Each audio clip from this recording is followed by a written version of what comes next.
कालधारा नदी का रहस्य। उत्तर भारत के घने जंगलों के बीच बसा था एक शांत, सुंदर और रहस्यमय गांव, कालीपुर।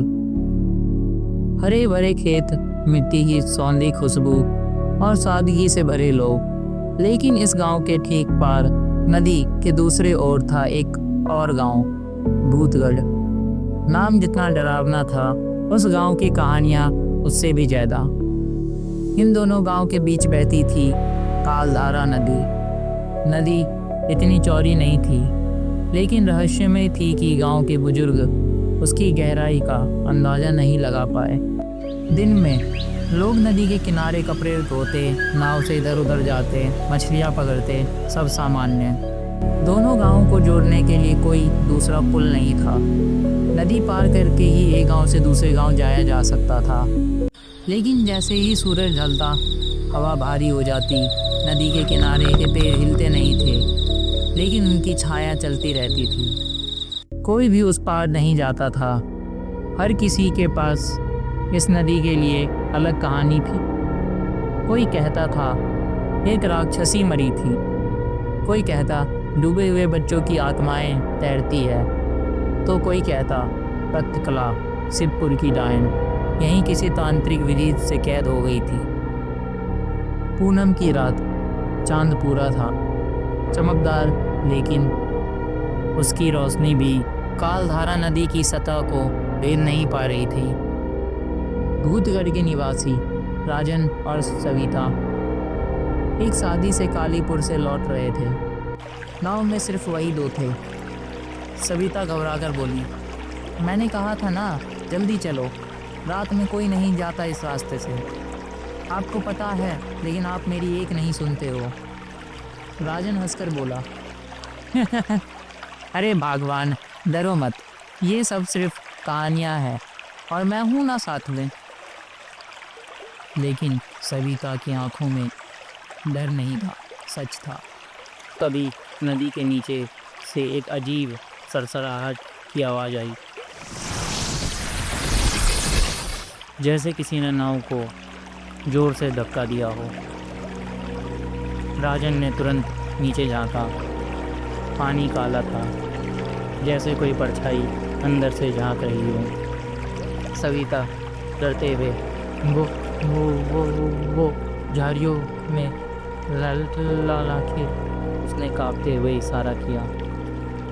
राजन ने देखा दूर किनारे के पेड़ों के बीच दो सुनहरी लाल आंखें चमक रही थी, लेकिन हिल नहीं रही थी। अचानक एक हवा की ठंडी लहर, बर्फ़ की तरह ठंडी, नाव के ऊपर से गुजरी। सविता की कलाई से एक चूड़ा टूटा और नदी में गिर गया।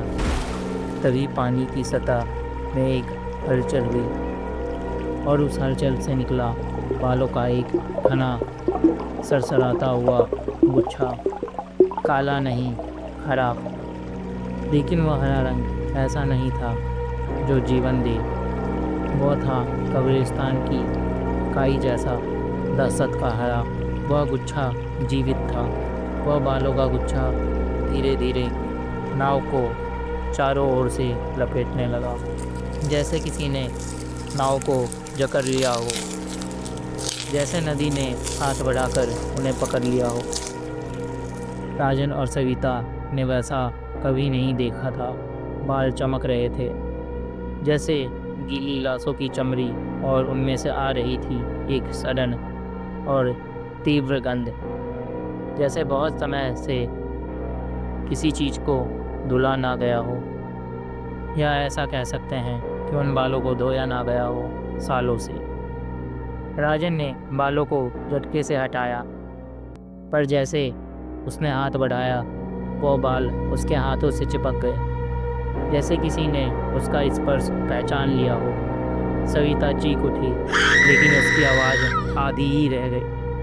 तभी नाव डगमगाई और दोनों को नीचे खींच लिया।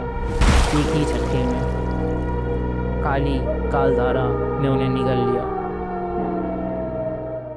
अगली सुबह कालीपुर और भूतगढ़ के लोग नाव के किनारे इकट्ठा हुए।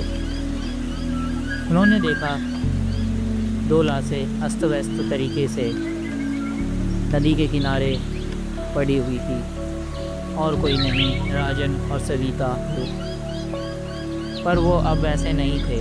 उनके चेहरे, आंखें अजीब तरीके से ऊपर की ओर पलटी हुई, जैसे आखिरी पल में कोई ऐसी चीज़ देखी हो जो इंसानी समझ से बाहर हो। उनका मुंह जैसे चीखते हुए जम गया हो, पर कोई आवाज़ निकलने से पहले ही खामोशी ने कब्जा कर लिया हो। पूरा शरीर सफ़ेद, बर्फ सा ठंडा, पर पूरे शरीर में कहीं भी एक भी खून का बूंद नहीं था। ना नदी के किनारे कहीं खून दिख रहा था। शरीर की चमड़ी जगह जगह पतली, जैसे किसी ने खून नहीं बल्कि आत्मा भी निचोड़ ली हो। उनके हाथों की उंगलियां पर कुछ लिखा था, जैसे किसी अदृश्य स्याही से खींचे गए मंत्र।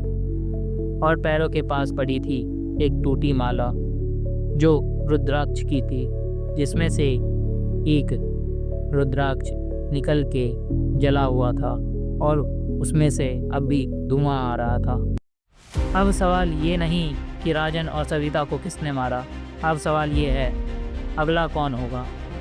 क्या है कालधारा नदी, कालीपुर और भूतगढ़ का रहस्य? जानने के लिए सुनते रहिए शिवपुर की डायन रक्त कला। अगर आपको हमारी कहानी पसंद आ रही है तो चैनल को सब्सक्राइब करें और सपोर्ट करने के लिए वीडियो को लाइक करें और शेयर ज़रूर करें। आपका एक छोटा सा सपोर्ट हमें और भी डरावनी कहानियाँ लाने की हिम्मत देता है।